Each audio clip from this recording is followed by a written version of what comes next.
Krishna Pristaya Bhutale Srimate Bhaktivedanta Swami Iti Namine Namaste Saraswati Devi Gauravani Pracharine Nirvishesha Shunyavadi Astatyadeshatarine Jaya Shri Krishna Chaitanya Prabhu Nityananda Shri Advaita Gadadhar Shivasadi Gora Bhakta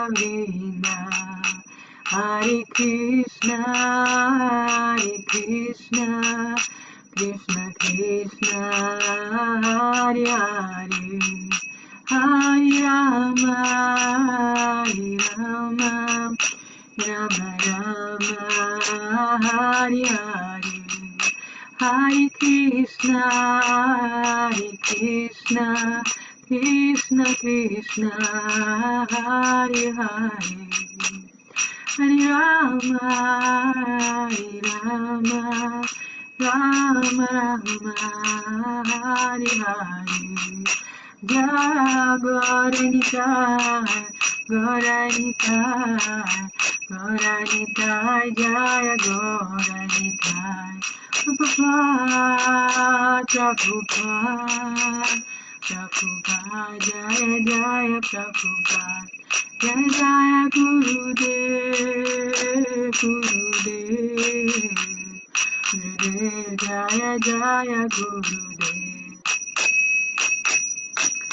Gaura Premanande, Hare Krishna, wonderful to see you.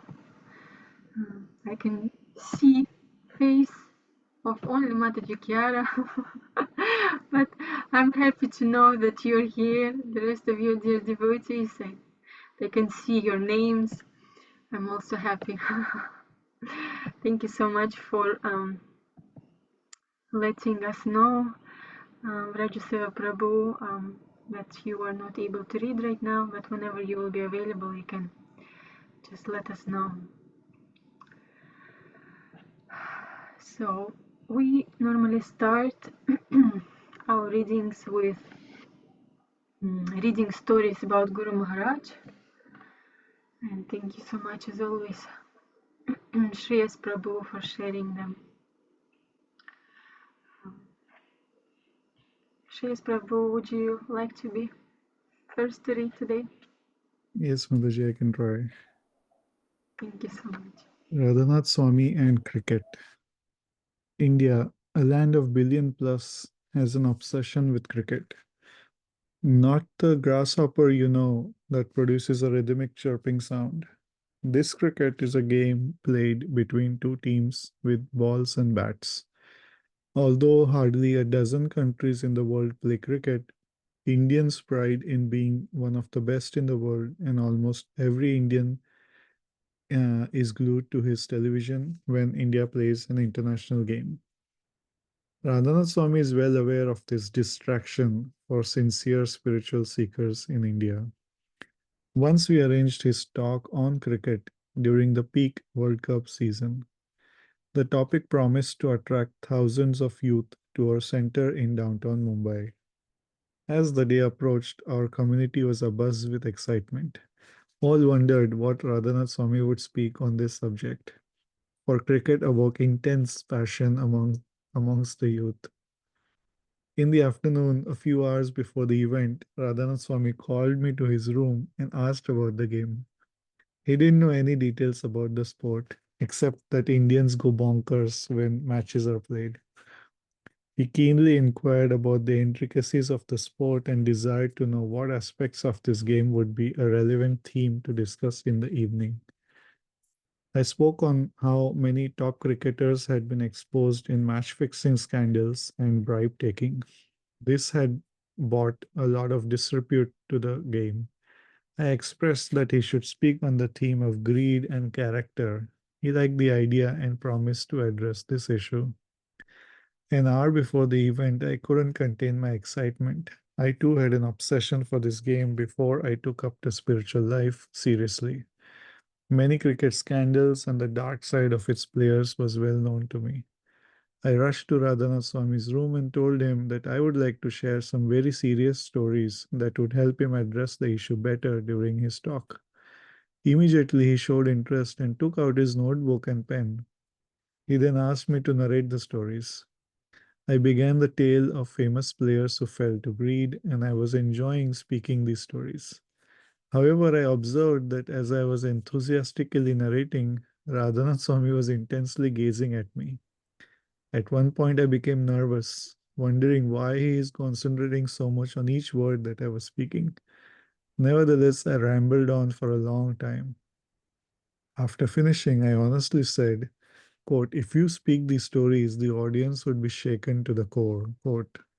He paused, reflected deeply, and soberly replied, quote, to be very honest, I am not sure if I will speak these incidents. I would want to focus on the spiritual theme of character and need to overcome greed. Unquote.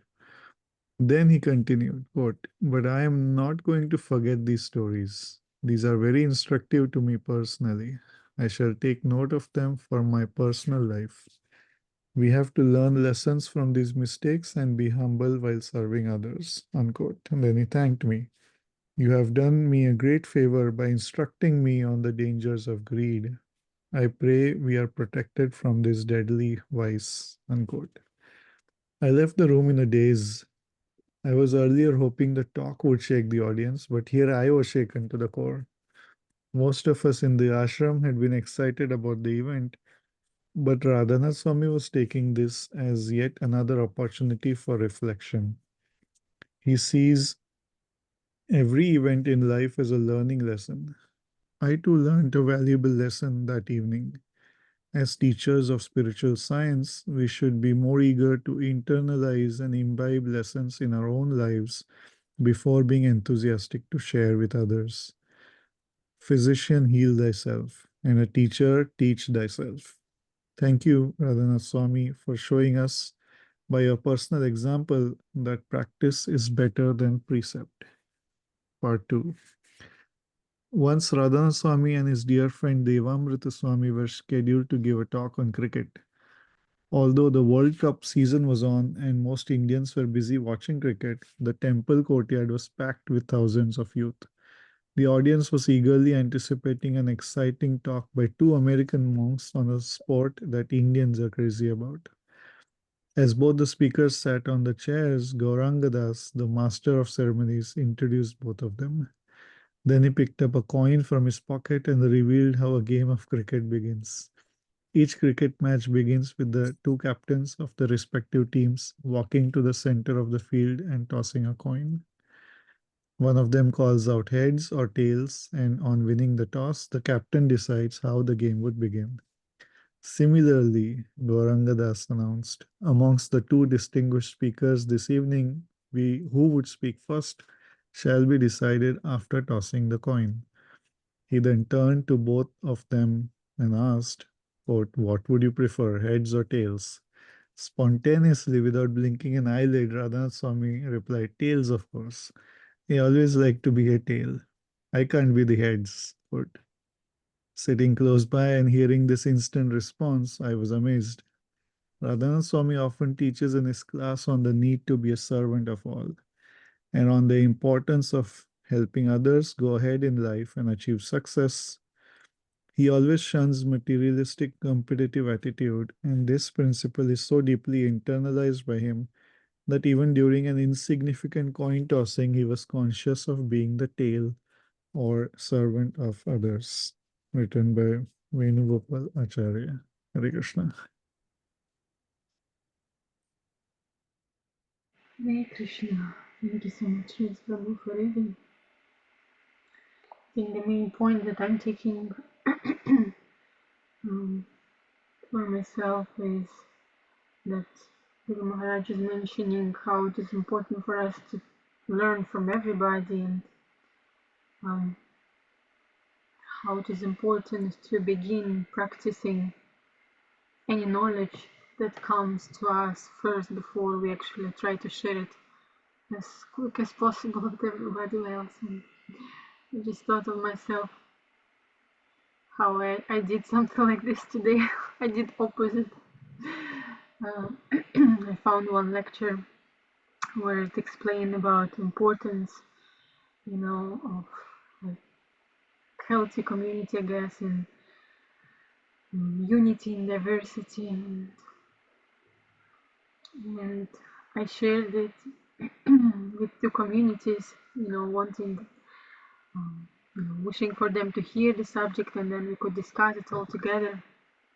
And then while I was listening to this lecture myself, the more I was listening, the more I was realizing how many more things I have to bring myself into practice before, like expecting it from anybody else, because we don't have strength in our words if we don't enough practice it. So, thanks so much to Guru Maharaj as always for teaching us the right ways.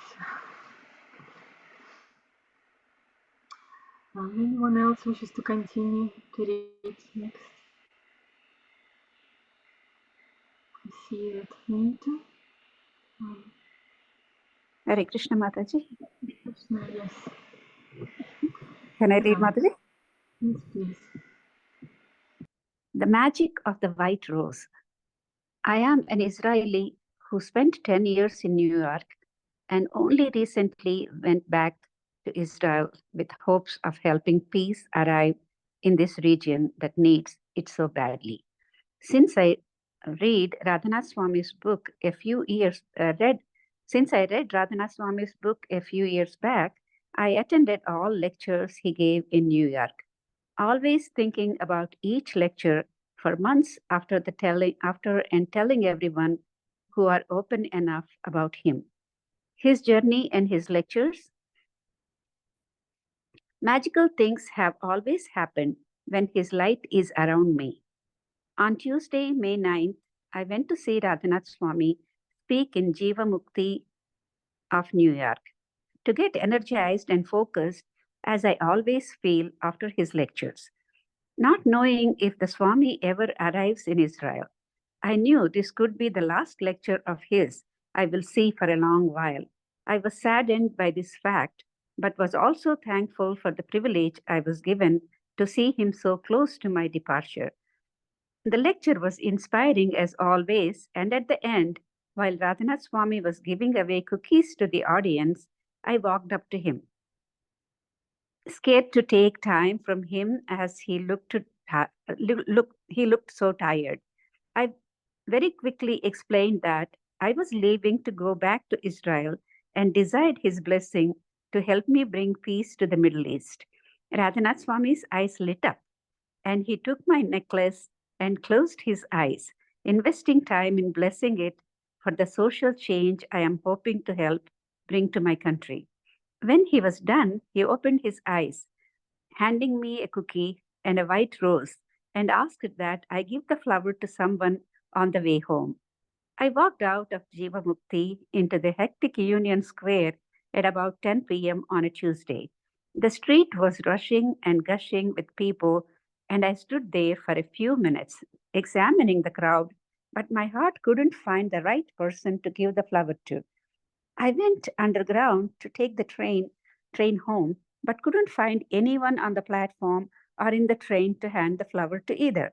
As I got off the train and walked home, I felt so disappointed with myself. Here I am wandering through New York City without being able to hand out a flower. Walking up my street, I saw a man smoking a cigarette in his yard and decided he would be the one to receive the Swami's rose. When I came closer to him, I realized I recognized the man.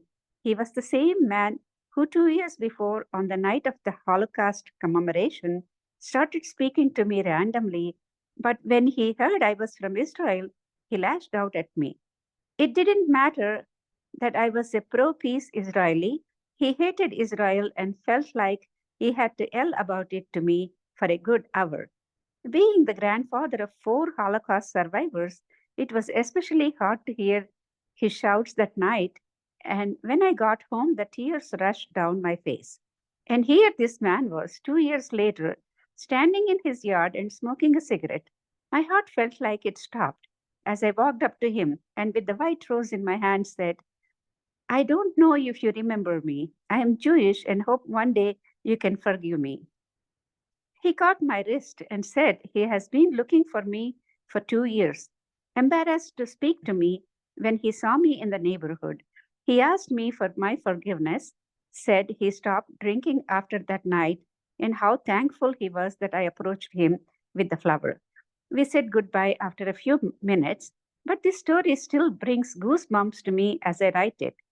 This type of magic kept me up that night, and I am so full of thanks for Radhanath Swami's energy that allowed such an incident to occur and had given me the honor of being a participant in it. It reinforced my thought that Radhanath Swami's influence works outward, influencing people beyond the immediate people he touches. Through our Swami, I became a messenger to his healing powers, allowing this amazing incident to happen. I am so thankful. Written by Shani Manor. Hare So Krishna. deep. Hare Thank you Krishna. for reading, Thank you, Mataji. Mataji. I see Anisha Mataji is raising her hand too.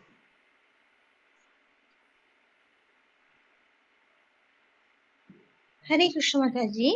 Krishna. Hey, Sticky Shriva. Shyly, I walked into Radhanath Swami's room and occupied a corner.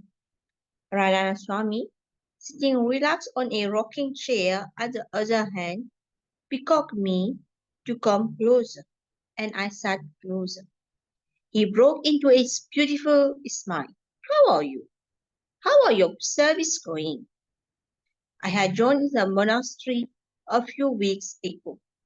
Being insisted upon insisted upon by a senior monk, I was here in Radhanath Swami's room.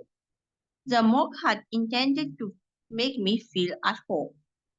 Yes, now experiencing the gentle smile of the Swami, I felt at home.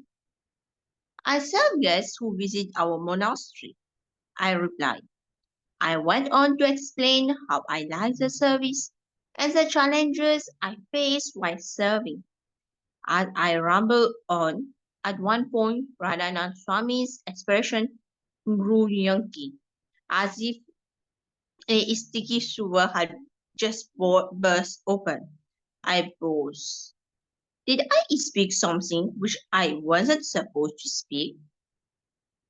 In a flash, I realized inadvertently I had criticized a guest. Diverging to another topic, I saved my skin. I had heard from many that Radhan Swami hates to speak or hears a criticism of anyone. Today, I had gained a first-hand experience. Written by Manish Rajan. Thank you, Mataji. Hare Krishna. Thank you so much. I've just heard as well in that same lecture I was just mentioning how Guru Maharaj was saying, how we should act when somebody is trying to gossip or criticize somebody else. And he was saying that we should tell to the person that you're so elevated, but I'm so fallen. I cannot hear, somebody else's criticism. And I don't even remember now all the words that he mentioned, but something like this. That he's trying to praise the person and at the same time, like, try to avoid as much as possible hearing anybody else's criticism. I guess it's my topic of the day today. Hare Krishna. I think earlier I've seen that Nito you wanted to read. Yes, Mataji. Hare Krishna. Hare Krishna. What do you think of this altar? I sat in the temple hall, facing the altar and chanting on my prayer beads. As streams of the faithful flowed in and out of the temple, Radhanath Swami stood in front of the altar praying. After a while, he walked up to me. What do you think of the altar? It's beautiful, I fumbled. He walked back and stood in front of the altar. After a minute, he again walked up to me. What else do you think of this altar? It's beautiful. I felt sorry about my inadequate description. Surely he was thirsting for words that matched the joy he felt as he gazed upon his worshipable deity of Sri Sri Radha Gopinath on the altar. Radhanath Swami walked back to the front of the altar only to return after a minute or two. This time, as he approached me, a twinkle adorned his eyes, and a contagious smile bloomed on his face as if he had discovered a suitable description himself. He said, according to me, this altar is the most amazing thing in the 14 planetary system, Venugopal Acharya.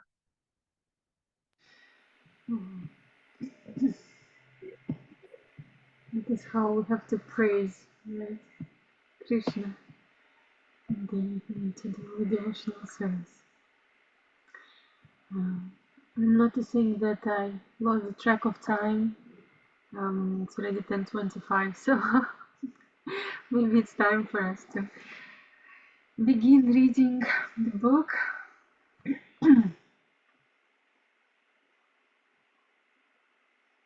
Thank you so much, Raves Prabhu. Mataji Kiara, are you available or were you also driving? I'm not sure. Yes, I can try. I don't know if you hear well. Or is it too disturbed maybe? Sound? No, we can hear you well. Okay, I can try. Entangling web. The network of material illusion has been created with great sophistication. Every time we deviate from the principle of servitude, we become more and more entangled in the complexities of material bondage. It is a vicious cycle. Every thought, word, and deed performed in an attempt to find happiness apart from our service to God further binds us, covers us, and entangles us in ignorance. It's like a fly that is caught in a spider's web. Somehow or the other it is entangled, but out of ignorance, it thinks that it can get itself out of that situation. The more it moves around to free itself, the more it becomes entangled in the web. The enthusiastic fly moves around, struggling hard to free itself. But after some time, we don't even see the fly. All we see is a little web ball that's just moving around. The fly is now totally bound and covered. Human life is meant for self-realization, not for entangling ourselves like that fly in the spider's web. The only way a fly can get out is if somebody comes and takes off. And for those entangled in ignorance, that help comes from the saintly people.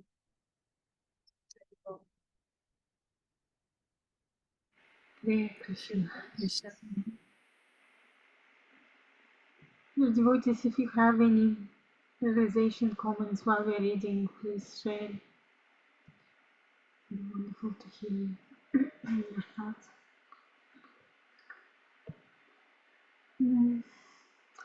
Bhaja Gauranga Prabhu, are you available to read?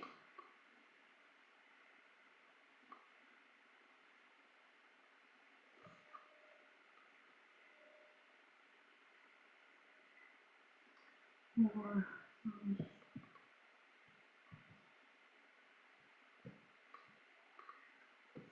okay, Prabhu, thank you for writing. Manisha, Mataji? Hare Krishna Mataji. Please accept my humble obeisances. Like to read? Yeah, sure. The most dangerous creature Among the innumerable creatures of the world, two are most deadly, the sprint and the envious human being. Of the two, who do you think is more dangerous? A great spiritual teacher said, the reason why a sprint is less dangerous is because you can tame a sprint using different herbs and mantras. But nothing can make an envious person nice. A sprint bites only if it is threatened, and the most it can do is kill only one person at a time. The reaction of the serpent is not out of envy, but out of self protection. It wants to either protect itself or its offspring. Human beings, on the other hand, are building bombs by which they can kill millions of people at the time for no reason except to protect their false egos. So, who is more dangerous? Thank you so much for reading. Thank you so much, Marcus. We realize how deadly our false ego is.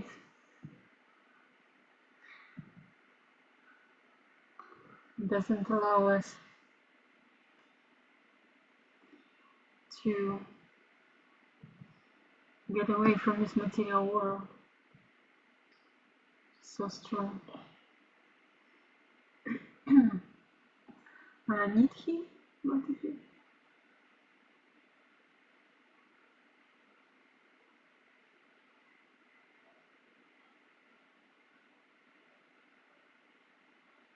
Or Poonam?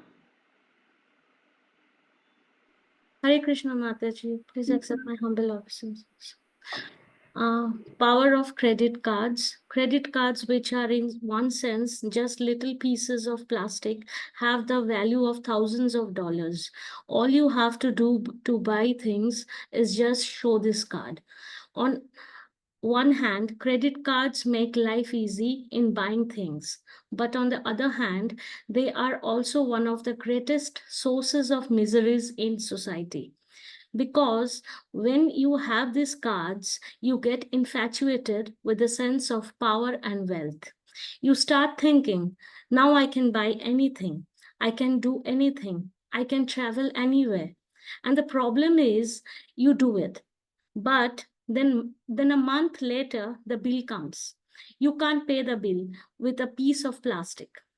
Then you have to go out to struggle and work. Sometimes I have seen people doing 2 or 3 jobs just to pay the debts they have incurred from using their credit cards discriminately. I know of a person who incurred such a debt 10 years ago. For the past 10 years, this poor soul has been working as a slave to pay back the debt. And to this day, he is not even close to it. This little plastic card hardly weighs a few grams. But when you start using it, the result is a massive mountainous burden of debt and anxiety that crushes your life. Power brings responsibility. The greater the power in hand, the greater is the responsibility. Understand the power of this small plastic card and act responsibly instead of getting carried away by this man-made illusion. Hare Krishna. Hare Krishna. That's another very powerful reminder for us. Hare Krishna Mataji. This book, when we decided this book and I saw that it's just single page articles, I thought, how much, I mean, how deep can you get, in a single page and few paragraphs. But Maharaj is exposing all the, I mean, there's so much knowledge in a single page. And like we always said, when we especially read together, it goes deeper in the heart. And, page after page, we're seeing there's so much information here that we can use and apply and understand. Hare Krishna. Yes, Prabhu. Yes.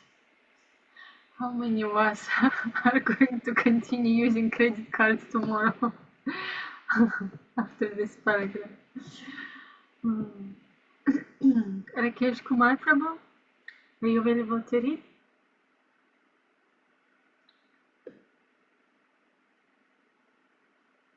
Can I, Mataji? Yes, of course. Thank you, Mataji. Man-made illusion.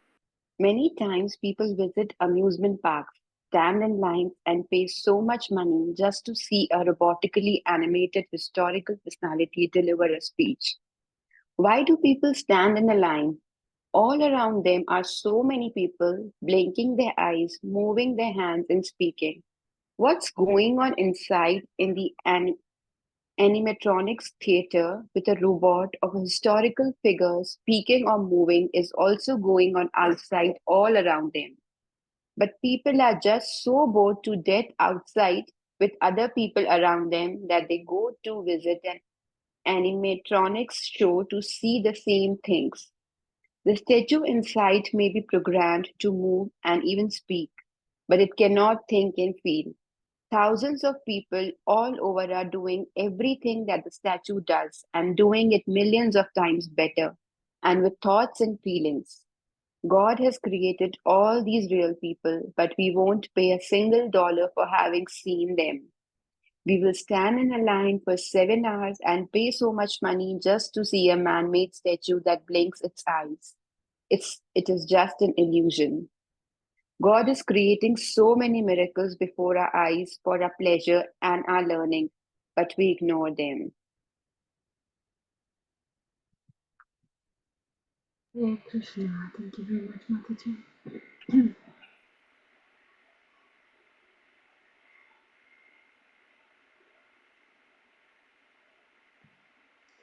Does it say Sri Prabhu who is the artist in this, who illustrated this picture?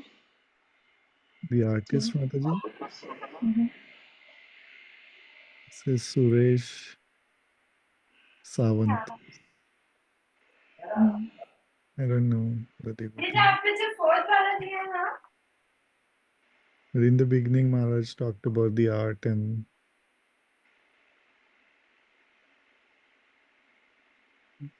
it was meant to be part of the articles, that the message that Maharaj is trying to.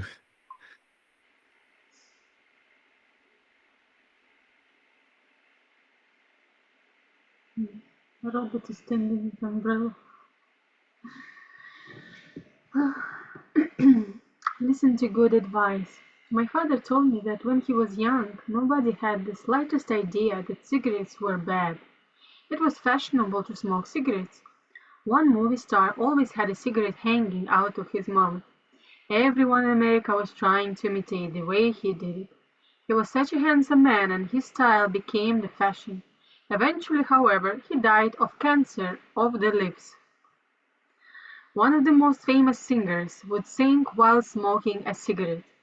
It was amazing how someone could sing while smoking, but he died of lung cancer when he was only 40. So doctors began coming up with slogans saying, "Cigarettes kill you, stop smoking."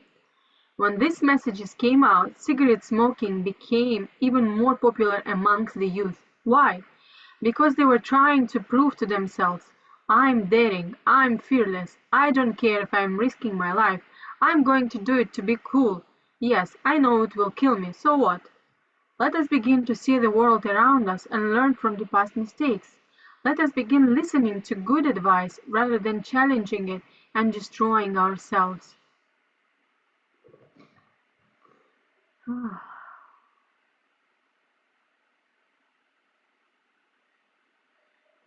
Krishna, please give us intelligence. Give us strength to act in the way you want us to. Krishna Yes, Maji. Prabhu. Yes, Prabhu. You are available Please to read accept my now? humble obeisance. Krishna. Nice. Can I read, Mataji? Please, yes. Welcome. Thank you, Mataji. Next. Reign of mercy. Material existence is like a burning forest fire. It is burning our hearts. Who can say that their hearts are not burning due to the anxieties of material life? All our attempts for relief and happiness in this world are consumed by this burning, blazing forest fire. All of our successes and credible accomplishments are ultimately evaporated by the sun of material existence. In this difficult situation, people are suffering. Spiritually minded people pray for God to come into their lives and relieve them of the pains and sufferings of this existence. After a long stretch of being burnt by the sun and the forest fire of material existence, the onset of the beautiful blackish rain clouds brings great hope. We feel refuge, we feel sheltered. The blackness in this rain clouds indicates the presence of rain, the rain of God's mercy. That rain is the nourishing, life-giving mercy that relieves us from the heat of the sun and gives nourishment to all living beings. When God comes, the rains of his mercy fill our lives.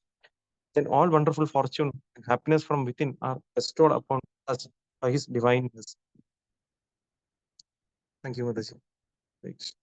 Hare Krishna. Thank you.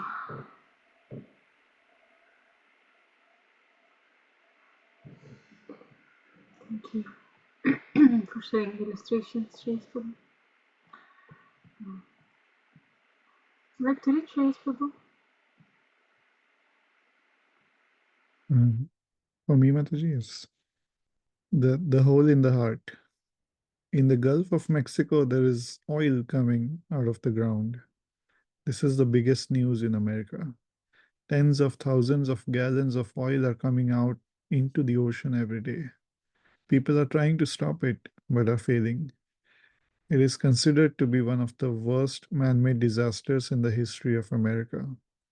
And it may take hundreds of years for that area to recover ecologically. And the oil company says that the hole is difficult to fix because it's very deep, about 1 mile into the bottom of the ocean. However, the problem is much deeper than 1 mile. The problem is that deep in the people's hearts. There is a hole in their values, the hole of ahankar or ego. And from that hole, the toxic oil of greed and lust and anger and pride is pouring out and polluting our consciousness. And because our consciousness is polluted, we are polluting the world. It is due to ego and greed. And even if they patch up the hole in the ocean, if they don't patch up the hole in the heart, they are just going to make another hole and another hole and another hole, and bigger problems will come. Bhakti or devotion to God is the process of healing that hole in the heart and cleaning the toxic waste out of the heart and filling our heart with the nectar of love of God.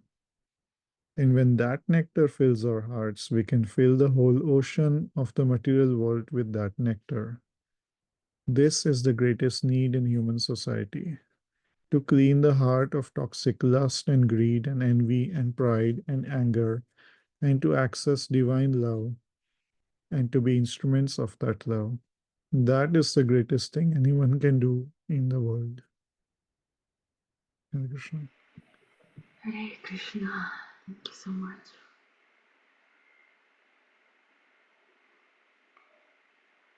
Today in the morning, we were also reading Bhagavad Gita, and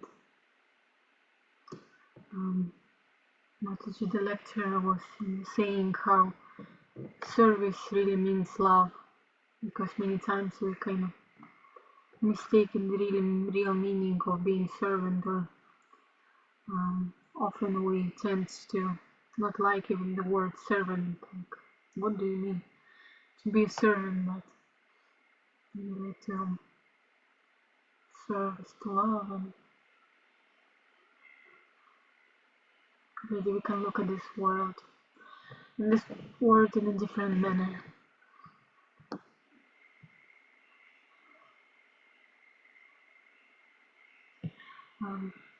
Lakshmi Jai Mataji, would you like to continue? Sure, Mataji. What do you mean by fate? Man is the maker of his own destiny or fate. For every action, there is an equal reaction.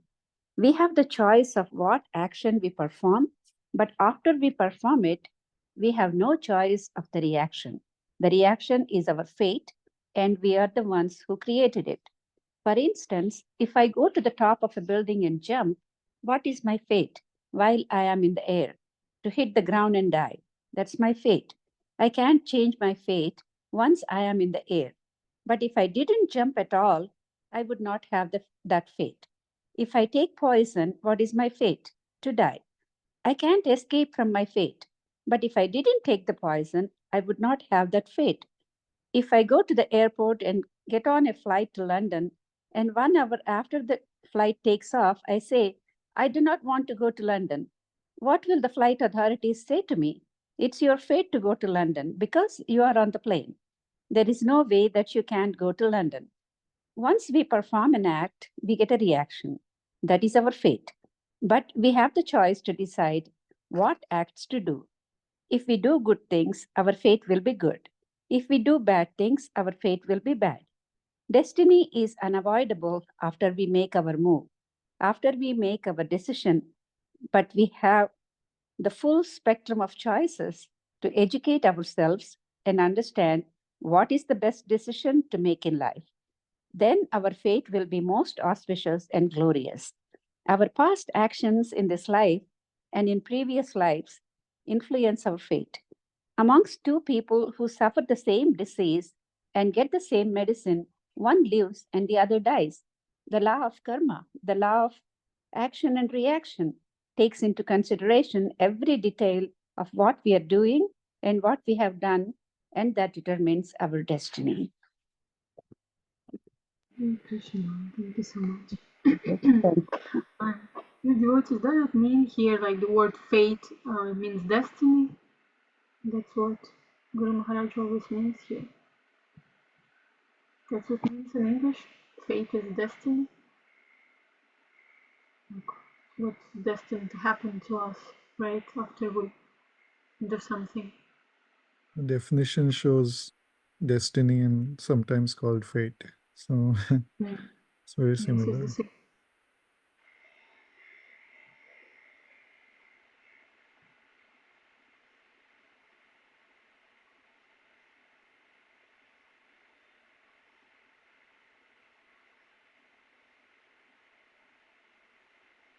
Very similar.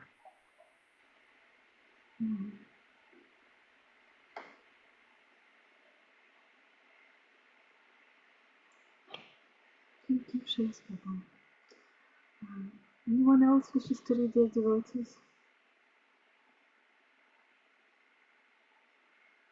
Even if you read before, we can read second time.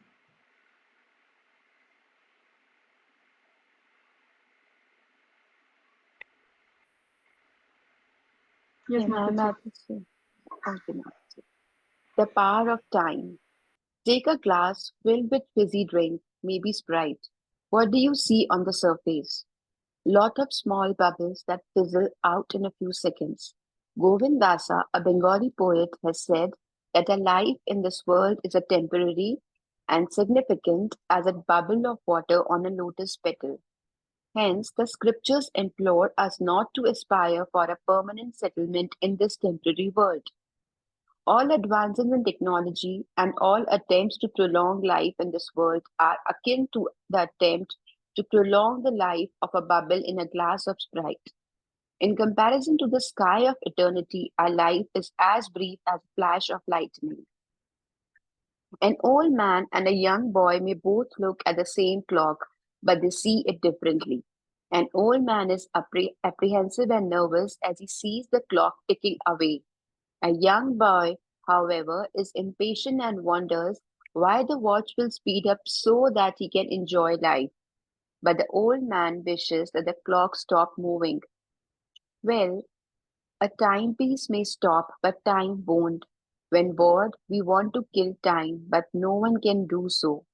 It's Mr. Time who kills all without discrimination. I'm always amazed to see the cemetery in New York. It's a huge place extending over miles. You could drive for a long time seeing all the tombstones. It seems pretty impressive, but on closer examination, we see it's a sad reflection of the real world, devoid of all its glamour and glitz. A dead person is buried in an attractive casket that cost around $5,000. Then there is the tomb, which is made of granite or marble. I have a friend who's in the tombstone business and he is a millionaire. You will never go bust in this business because the market demand is always high and people are always dying. Then the dates of birth and death are written on the tombstone along with a message. A few friends drop by for a few years to remember the dead person, although the body is buried 7 feet below the ground. Still, the insects feast on the casket and the body. There's nothing in the cemetery about us except for the name and the years of our lives.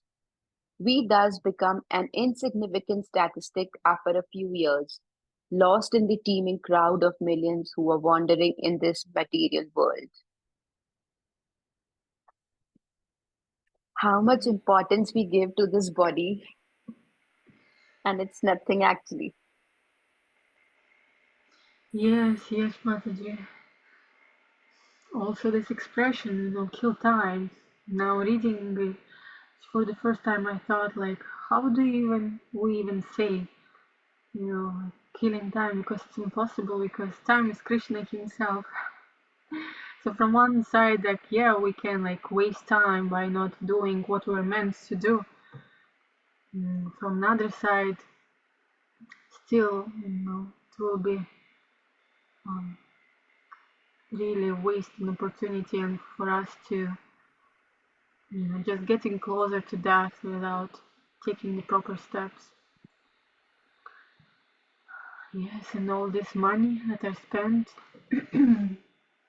just to bury the person, all this preparation, so much money spent. Sometimes people don't even have this money to bury the person in the way it is in most of the societies around the world is like meant to do. I remember in my childhood when I used to live back in Russia, of course everybody was like buried, but it's one thing like person is being buried. Another thing is we used to go to the cemetery in specific days, and eat in the cemetery.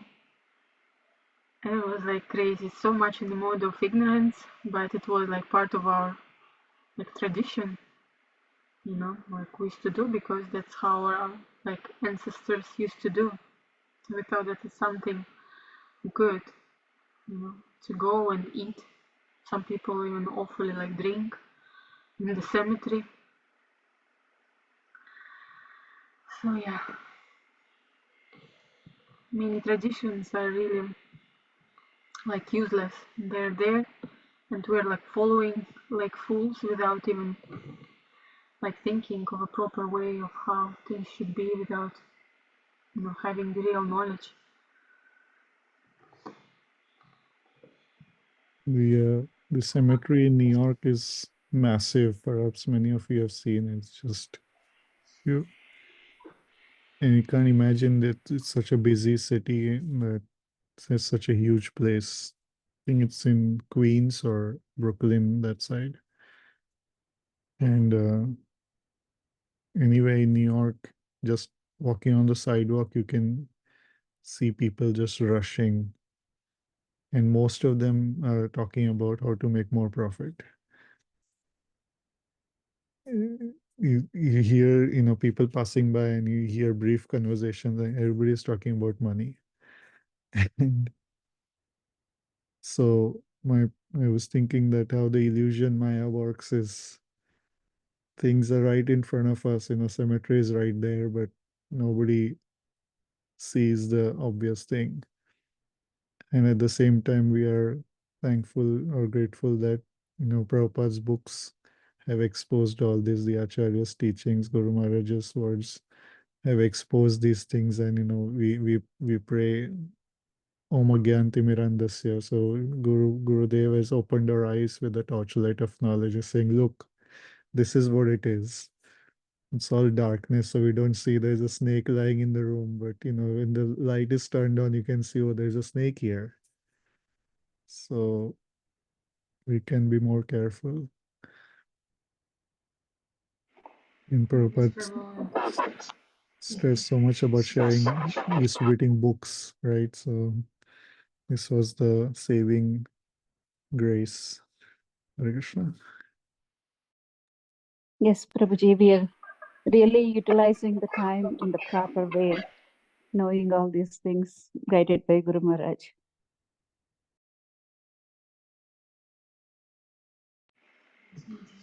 I was thinking also that cemeteries here in America, they're like museums, are being treated like museums. Like, let's go to a cemetery for a walk today.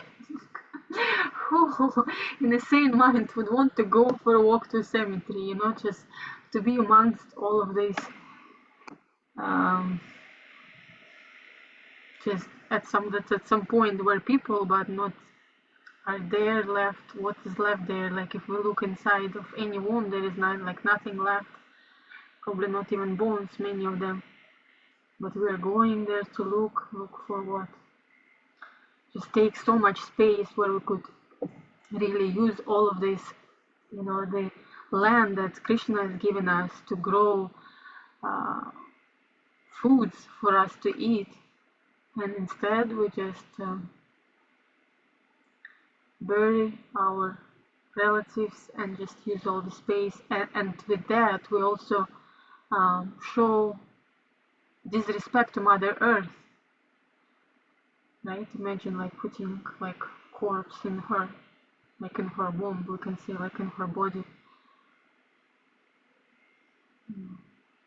So many things we're doing, and then we're saying like why there are so many earthquakes and other things that are happening in the world.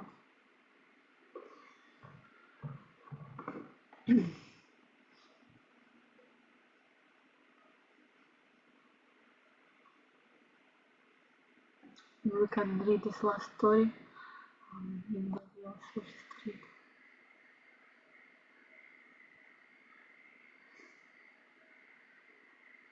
Bharati Seva Prabhu. Hare Krishna Maji. Yeah. Thank you, Maji. World of temporary happiness. Many years back, there was a newspaper article about one of the wealthiest men in the world. He had a college-going son who was studying anthropology. He went on a project to a place in New Guinea to study man-eating cannibals. He wanted to write a book on these people and get his PhD. After doing interviews and taking photos for his research, he was returning back to his ship on a little boat. As he was on his way to the ship, the little boat began to sink. Finding no other way to survive, he swam across to the island. Nobody was able to trace him after that. This rich man sent his assistants and police all over the island to look for his son, and they found that the object of the son's studies, the man-eating cannibals, ate him away. This man was devastated. On being interviewed by several newspapers, he said, "With all my hundreds of millions of dollars, with all my power and influence over governments, societies, and banks, with all my fame and my good health, I will never be able to find a moment of happiness in my entire life because my son has been killed. All the happiness of this world is temporary."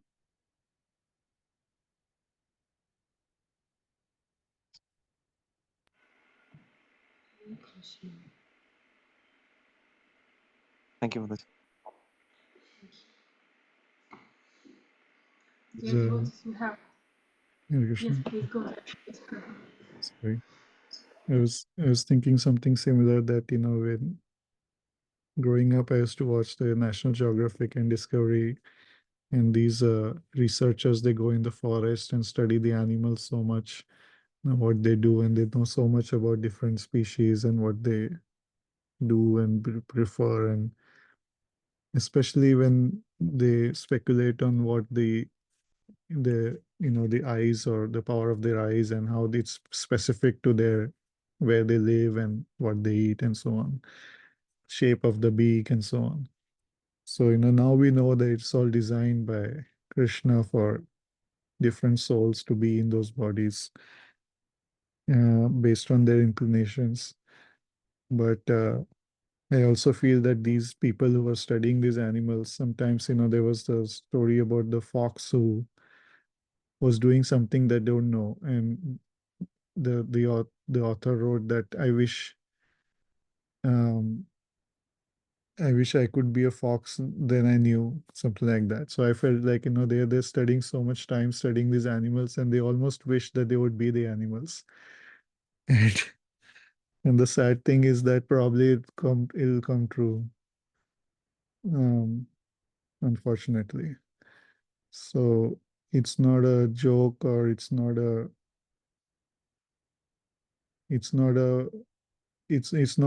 it doesn't have the value that they think that it has the value to study the animals. Because then from a human studying an animal so deeply probably become the animal. And the repercussions of that nobody is understanding. So again, we know this because we have been given this knowledge. And we can be careful of where to invest our interest. Hare Krishna. Hare Krishna, yes, very true, Prabhu. Yesterday, I was thinking about something similar. So I was at a school with children, and there was one young girl who came for the first time. This 3-year-old, 3 or 4-year-old. And at some point, she started pretending she's a dog. And if it was like before, I would be just, playing around. But yesterday, even though of course I was like also like trying to pretend, but at the same time I had these thoughts in my mind. It's like, girl, please don't pretend you're a dog. You don't want to be a dog. You really don't want to be a dog. It's, well, like you said, Prabhu, it's like many times we're focused so much. And I mean, of course, the child is so young. He's like, especially not growing in a family with awareness probably about these things. But when grown-ups do it, like many times we're trying to dress as somebody else, or trying to do these piercings or tattoos, pretending they're some kind of animal. And this is just like so scary, like so like looking at them is like, I don't know, just feeling pain for these people. And of course, again, understanding of how important for all of us to preach, find all possible ways to preach to people every day, because there are so many people suffering wherever. So fortunate all of us we're here. At least we're on this path, and but there's so many people still who have no clue, who don't have the holy name of the Lord, who cannot even pronounce it sometimes, even if they hear it, who cannot accept prashadam sometimes to distribute in the street, and some people take with pleasure and some people like no, like they run away. So